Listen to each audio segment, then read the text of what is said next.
Je suis en compagnie justement du préfet Yves Rousset. Bonjour. Quelle est la situation dans les heures qui viennent ? Alors, tout d'abord, il faut dire que tout au long de cette journée, la situation a été difficile puisque nous avons eu plusieurs départs d'incendie, vous l'avez rappelé, sur le terminal de Fos et puis ici à Rognac avec des incendies qui se propagent à une vitesse très rapide et sont très difficiles à maîtriser. Des hommes, des familles ont été secourus, j'imagine évacués. Comment ça se passe ? Alors, quelques évacuations ont eu lieu, mais de manière très limitée. Un hameau a été évacué. Des consignes de confinement ont été données à d'autres endroits.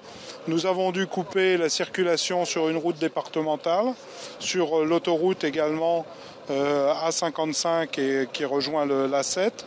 Et puis nous avons également dû interrompre la circulation de l'électricité sur une ligne à haute tension. Il est important, j'imagine, dans ces moments-là, de rappeler les éléments de sécurité. Quelles consignes vous pouvez donner à la population ? Alors tout d'abord, la première consigne, c'est de ne pas encombrer les voies de communication et puis de suivre scrupuleusement les consignes qui sont données par les sapeurs-pompiers ou les forces de l'ordre qui sont à leur disposition.